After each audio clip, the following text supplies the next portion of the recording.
Well, first of all, as I said this morning, thanks for allowing us into your home, and particularly in such a busy time. Our goal for this next period of discussion is to really find out a bit more about where you came from, how you actually developed the person you became into, to learn about some of the ups and downs in Tesla and its energy and autonomous vehicle aspects, and then beyond that, trying to figure out your thoughts on where the world's going, some prognostication. So you've been called a lot of things. You've been called a visionary, an innovator, the real Iron Man, and I love the world's raddest man. I've been called some other things. Less flattering sometimes. Take us back to your early childhood. How did you develop South Africa and college in the US and Canada to having this just bold and big ambition? And what were some of the particularly influential moments or people that shaped it? Actually, I sort of didn't expect to be doing this when I was. I'll try to talk loudly since we've got a factory in the background. I sort of didn't expect that any of this would happen. When I was growing up in South Africa, I mostly just read a lot of comics, played video games, programmed computers. Created a video game at a young age? Yeah. Wrote some games and sold them so I could get better computers. Yeah, sort of built rockets and did some circuitry, built radios and that kind of thing. Yeah, I just wanted to be involved in the cutting edge of technology, and I thought that whenever there's something new that's invented, it's very often in Silicon Valley. So when I was a kid, I knew I wanted to ultimately end up here and be at the forefront of trying to create technologies that make the world better. Well, a lot of people don't know this, but actually when you started your first company, you and Kimball actually slept at the company. Actually used it as house and business in those early days, a true entrepreneur. Yeah. We only had between us, I think I had like $2,000 and Kimball had like $5,000, so we had to make it last a long time. That was like our total capital. And it was cheaper to just sleep in the office than rent an apartment. So we just slept in the office and went to the showered at the YMCA on Pageville and El Camino. Yeah, that for a few months. So after that success, you went on to another success with PayPal and sold the company to eBay for about $1.5 billion, pocketed about $165 million, and for a lot of people the beach would have been attractive, but instead you decided to tackle the world's most pressing challenges. How did that unfold? How did you decide to go into energy and space? Yeah, so actually, it kind of goes back to when I was in college. I thought, trying to think, one of the things that would most affect the future of humanity, so it came up with like 5 things. One was sustainable energy, both production and consumption, and the other was making life multiplanetary. Then there's the internet, of course, and then the other 2 items were rewriting human genetics and AI. Mm-hmm. And I wasn't too sure about the latter 2, sort of a double-edged sword where it's not clear which edge, whether the positive edge, I'm going to put a feedback, I don't know if that's, it wasn't clear if the positive edge or the negative edge is stronger. So, I was originally going to start off working on the electric vehicle problem. That's what brought me out to Silicon Valley. I was going to go to Stanford and do a PhD in applied physics and material science to try to figure out advanced energy storage techniques for electric vehicles. And then ended up deciding to put that on hold to try to do something on the internet, because I figured the internet was, it was really, the time was right for the internet. This was like 95. I knew it would be something really transformative, and I didn't want to watch that happen while I was in grad school. Right? I figured I could always go back, so I went on deferment at Stanford, and I think I'm still on deferment. They actually said I could come back and I don't have to pay tuition. There's a lot of Stanford folks here. Maybe we can figure out a way to get you back in at some point. Yeah. So kind of took a break from pursuing the electric vehicle thing to do a couple of internet companies that you mentioned. Right. And then after PayPal, decided to return to working on the electric vehicle problem, photovoltaics, and space exploration. Right. Yeah, so and didn't sort of really plan on being CEO of 2 companies, but it kind of worked out that way. It is, I have to say, quite a difficult thing. I wouldn't recommend it. Well, people always ask me to describe you, what kind of characteristics I observe, and you just touched on perhaps the one that I always lead with, which is you are the hardest working person I know. That's been true from the day I met you, and all the way through today. Elon sleeps less than anyone I know, and works harder than anyone I know. When you think about this hasn't just happened. You have literally put your blood, sweat, and tears, and that's not in the rearview mirror. That's today. I think sort of my obligations kind of require putting in a huge amount of time. And I would like to reduce it by a little bit, maybe 20% or so. But if you say like a 90-hour week, that's only 45 hours for SpaceX and Tesla. It's not that much really on a per company basis. So, but it ends up being quite a lot on a personal basis. I think that they're both quite hard. I was like the thing about the car industry. The only 2 American car companies that haven't gone bankrupt are Ford and Tesla. So a car company is sort of not the furthest thing from a national monopoly. Yeah. Well, it's interesting. It's not just that. When you started getting involved in Tesla, it was just at the beginning of people saying hybrid electric cars were actually going to be the wave of the future. And so in so many ways, what seems so obvious today wasn't at all in the areas of all 3 of the companies you're involved with today. And in Tesla's case, clearly people weren't championing electric cars, but you saw that. Yeah. I think probably the company annual meeting will go through just recap kind of the history of Tesla and how we started out and what led from one thing to the next. Because I think a lot of this stuff tends to get lost in the midst of time. The genesis for Tesla was actually a lunch in 2003 with me and J.B. Straubel, right? One of the other co-founders, and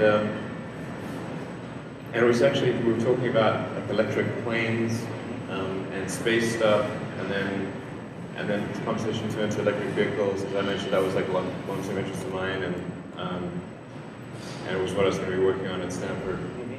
And then JB had also worked on electric vehicles, and he mentioned a little company in Southern California called AC Propulsion, which had created a T0, which is a prototype sports car.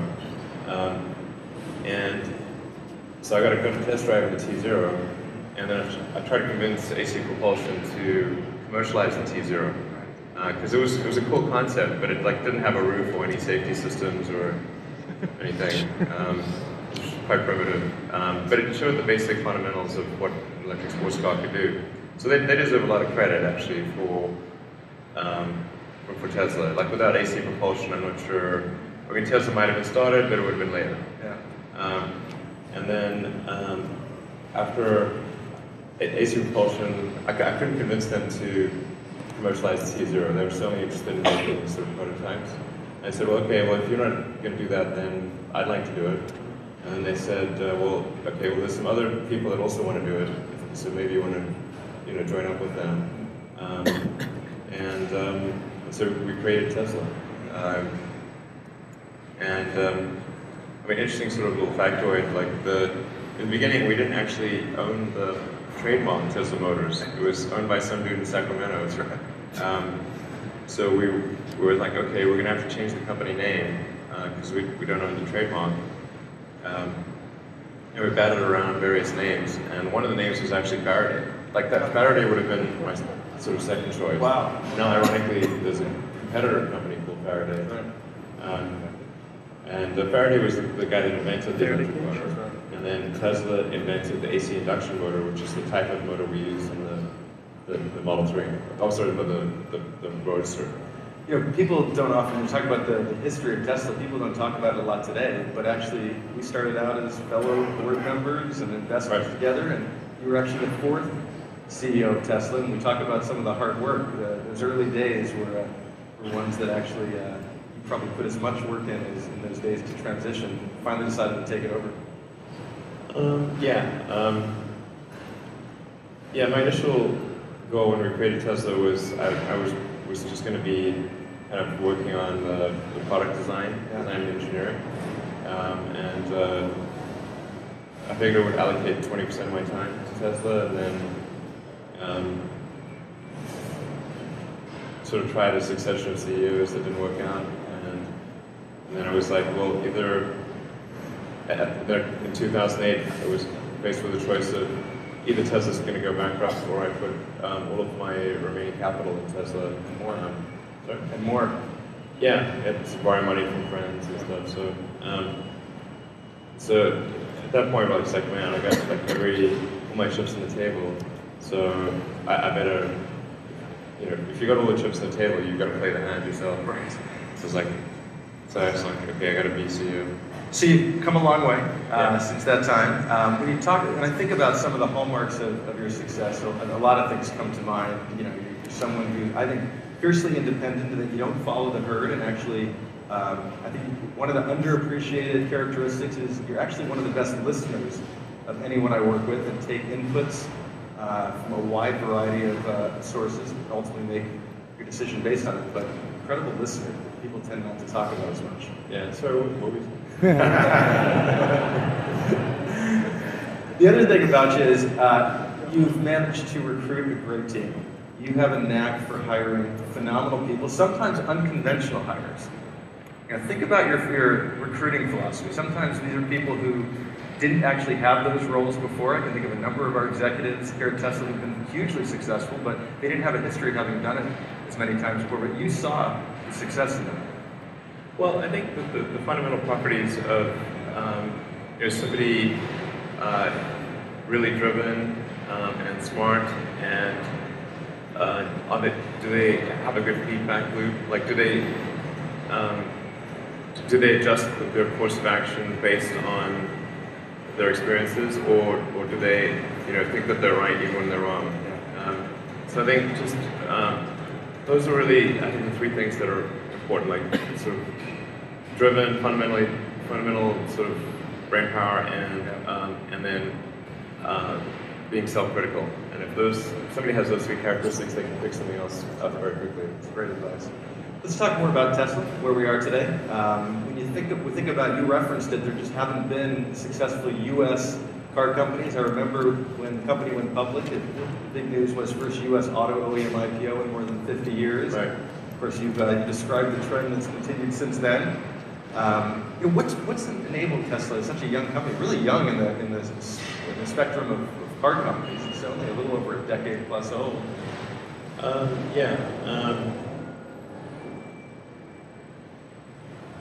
Sorry, what do you think? What do you think's enabled Tesla to compete against incumbency? I think the main thing is that the incumbents are resistant to new technology, and I mean generally there's an opportunity for new companies when there's a significant technology discontinuity, some sort of step change in technology is what opens up an opportunity for a startup. Certainly the world didn't need another car company that made gasoline cars. There are plenty of those, but no one was doing electric cars.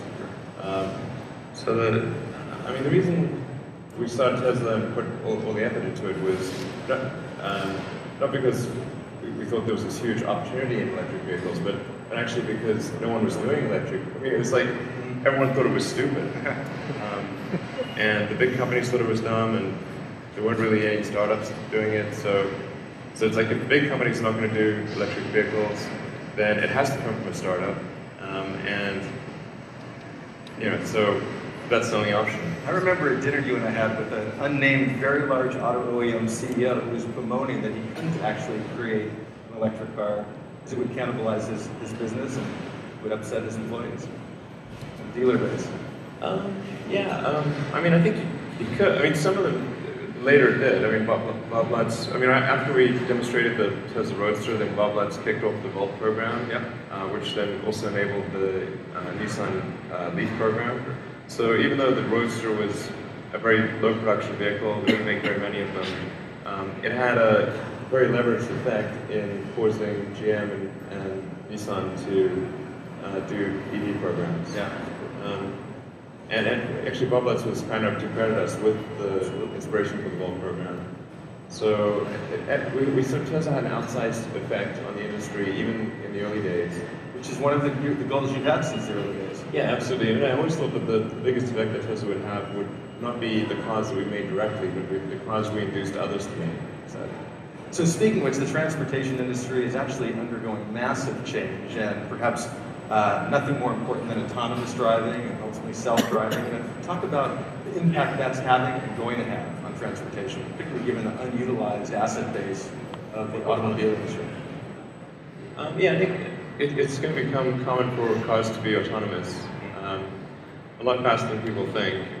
I mean, probably, I guess, I don't know, 7 or 8 years from now, half of all cars produced will be fully autonomous. Something like that. Yeah. 10 years for sure. It would just be like something that would be odd if it's not in your car. Right. It's like not having GPS in the car. Yeah, not having GPS, something like that. But even bigger. It'll just be normal. And what kind of impact does that have to the asset base? It will certainly have higher utilization of cars. Yeah. I still think most people are going to want to have their own car. It's like most people want to have their own house, and they don't want to sort of. I mean, in theory, you could, just do Airbnb and live in somebody else's house all the time, but people don't like that. And I think there's sharing, this sort of whole sharing economy is significant, but not the bulk of what will occur. Mostly people will still want their own car, just as they want their own house and they want their own clothes. Mm-hmm.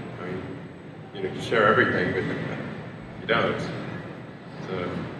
So we're sitting here in a 5.5 million square foot facility, but a bit further north is actually the Gigafactory, born out of necessity to actually power our next fleet of vehicles and transforming not just the automobile industry, but the energy industry as we know it. Talk a little bit about what's going on in Tesla Energy and the impact it's having. Yeah. Well, I mean, in order to solve the sort of energy problem, you have to get the cost to be competitive with fossil fuels, or close enough to be competitive, inclusive of incentives. I mean, the fundamental issue with fossil fuels is that there's effectively an implied incentive. Every use of fossil fuels comes actually with a subsidy. This is what people don't totally appreciate. Because whenever you're not paying the true cost of an unpriced externality, you're effectively subsidizing something. It would be like if you could just dump garbage in the street and not pay for garbage pickup. Well, that's obviously a subsidy. So every gasoline car on the road, every one of them has a subsidy. It's a subsidy of the public good. And so now the right way to address that gasoline car subsidy is with a carbon tax. If you talk to any economist, they will tell you, of course, that's the right way to fix the pricing mechanism. But passing a carbon tax is usually politically difficult, particularly when you have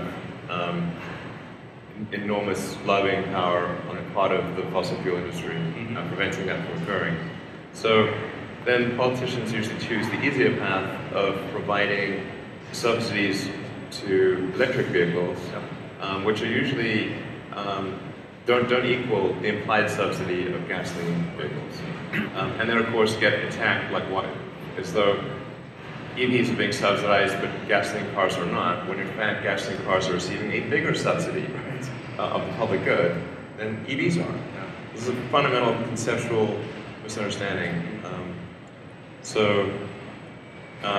You know, at DBL, we think we got to embrace policy. DBL did an extraordinary white paper on the subsidy of fossil fuels and works very hard to focus on important policy objectives in addition to the technology. And that's been something you and Tesla and Solar City and have really taken seriously and spent a significant amount of time. You know, as you're advising our community and thinking about how we actually can push the agenda forward. You know, people talk about how great the cars are, but we actually need policy initiatives to push the agenda to hit the kind of vision that you have. Yeah, the tough thing is that because gasoline and oil is like so cheap, fracking technology has really driven the costs down dramatically.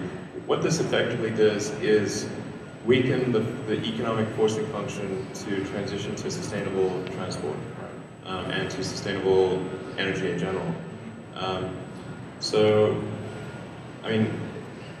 It's really quite bad for the world. I was encouraged by the Paris talks. I mean, at least countries have committed, verbally to do something to sort of address the unpriced externality of changing the chemical composition of the oceans and atmosphere. But it is happening slowly, and then unfortunately technology advancements in the extraction of fossil fuels have improved tremendously, driving the costs down. So it is quite worrying for the future of the world. I think the only thing that can be done here is to try to appeal to the people, educate people to sort of revolt against this, and to sort of fight the propaganda of the fossil fuel industry, which is unrelenting and enormous. In fact, one thing that happened was like after the IMF came out with their study showing that fossil fuels are subsidized to the tune of $6 trillion a year, like $6 trillion per year, basically.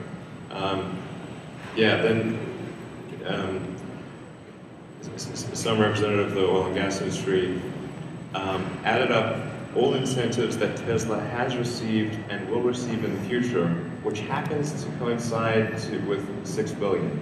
But this includes, if you count everything Tesla will receive over the next 20 years. Okay, that's like calling somebody who owns 50. And I think the loan that was paid back. Yeah, including the loan that was paid back, that was added in there as well. Right? Like, what the, paid that back. So, with interest. And it was like, your taxes went down as a result of that, not up. They wanted it to start with a 6. So basically, roughly a month or two after the IMF study, they started shopping that story around to journalists. Tesla's getting a $6 billion subsidy, and it sounds a bit like the $6 trillion subsidy, because it has a 6 in it. It's got a 6 in it, and billion, trillion, it's kind of close. Not the same level. Except out of the $6 billion over 20 years, there's a $6 trillion per year. Yeah, but close. And they got the LA Times to buy it on a bullshit story. That's right. That was totally nonsensical. And unfortunately, so that's like just one example of this sort of propaganda war. It's important. You keep fighting back, and everyone needs to do their part to do the same. Let's switch gears before we wrap up to just some of your other things about how you think. And one of the, you referenced it earlier. You talked a bit about AI. Ray Kurzweil talked about the law of accelerating returns, where the notion that analysis of the history of technology is exponential, not linear. And over time, the potential of machines actually to take over human learning. Give us your thoughts on AI. That's a complicated answer.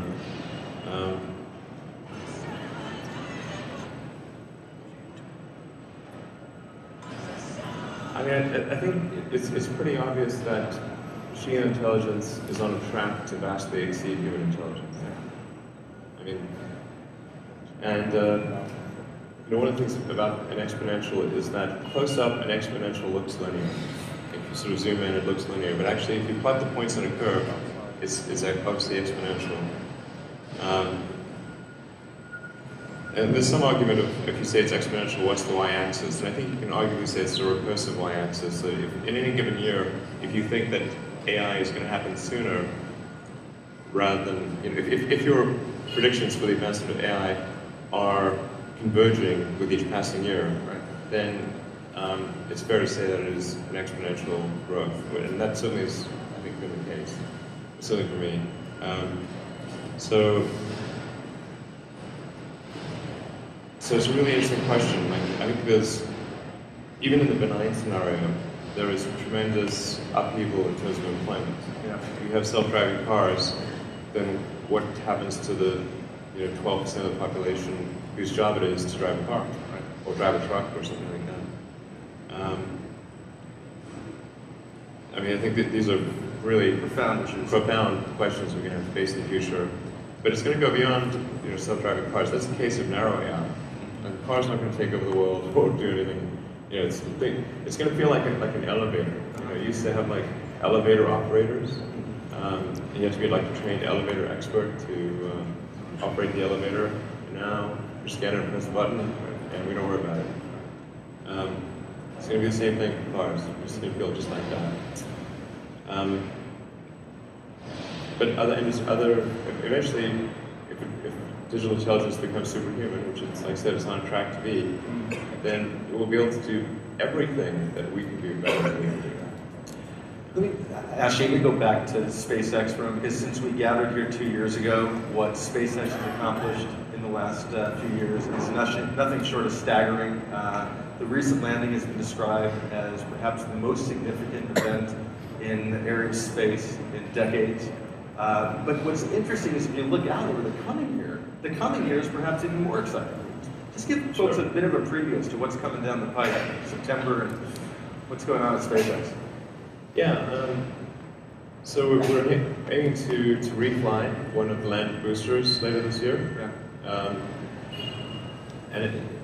So that'll be significant. We've got Falcon Heavy, which will be the biggest rocket, the highest payload to orbit since Saturn V.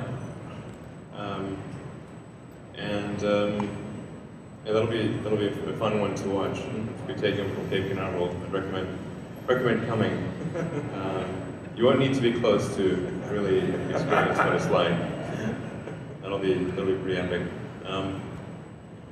And then actually we're going to try to bring back all three boosters, the side boosters and the center core. So it's going to be like this, orbital gymnastics, synchronized gymnastics. It's going to be like, I mean, we'll see what happens. Rockets are tricky. Then next year, if schedules hold, we'll be transporting astronauts to the space station for the first time.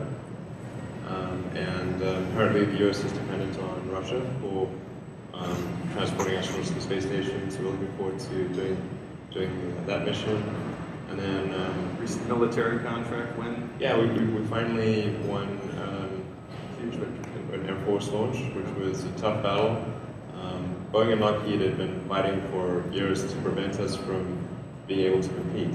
So they kept getting these exclusive sole source contracts with DoD, and finally it was opened up to competition. Not the whole contract, but just a few of them. And we won our first sort of serious Air Force launch contract. So that's great. Looking forward to doing a lot of launches with the Air Force in the future. And then we also announced that we're going to be doing our first mission to Mars, probably in 2018, it's only a couple of years away from now. So we send one of our Dragon 2 spacecraft to the surface of Mars using our Falcon Heavy rocket. And Dragon 2 is designed to land propulsively, and it's got a heavy-duty heat shield. So in order to land on Mars, you really need a powerful heat shield that can withstand extreme heat, and then be able to land propulsively. So this will be an important pathfinder for ultimately the Mars colonial architecture. So I began by describing you as engineering our future, and you've heard a lot of examples of the way you're doing it, but I think what's most interesting to me about watching what you and Tesla have done is what I talked about before, is debunking this notion of trade-off, debunking this notion that you have to compromise what you want to accomplish for the world and what you want to accomplish from a business perspective. And, Tesla was clearly founded as a purpose-driven company, as was Solar City, SpaceX, and at DBL, it's built on the premise of mission-driven companies and backing the kind of impact entrepreneurs that you and Tesla represent. Can you just talk about that? That's such an important theme of your leadership and your philosophy about how you marry the two and how you're actually showing both with the products as well as the kind of companies you're involved with, that it is not about trade-off or compromise, but the first and second bottom line go hand in hand. Sure. Well, I think generally, I consider sort of any product that other people in society find useful. I think that's a great thing too. So, I wouldn't want to sort of, claim some great morality or anything. It's just, I think anything that's done that's useful to other people is good. So, I think that's like one of the hardest things, is just doing something that is useful and that makes a difference. It makes people's lives better. All sorts of products do that. But, the uphill battle for Tesla and Solar City, the real uphill battle there is because of the reason that I felt it needed a lot of sort of entrepreneurial skill on the part of, say, the Lynn and Pete and others at Solar City and the team we have here at Tesla, was that it's just fundamentally an economic uphill battle, because you have because carbon is not priced correctly. It fundamentally makes the problem much harder.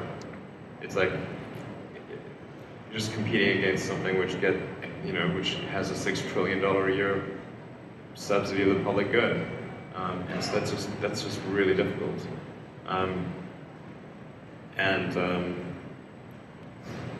So in order to overcome that, at Tesla we try to make the car as compelling as possible, even though it's a little more expensive than a gasoline car of equivalent capability, or at least a little bit more expensive. So,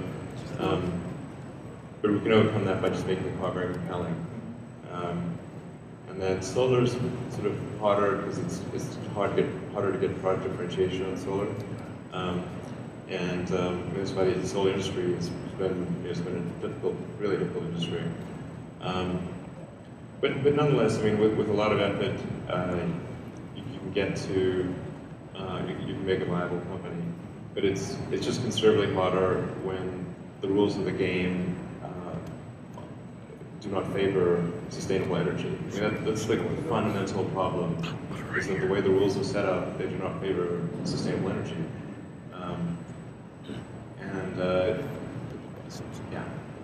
That's something that we really need to fix collectively. People in the world need to fix that collectively.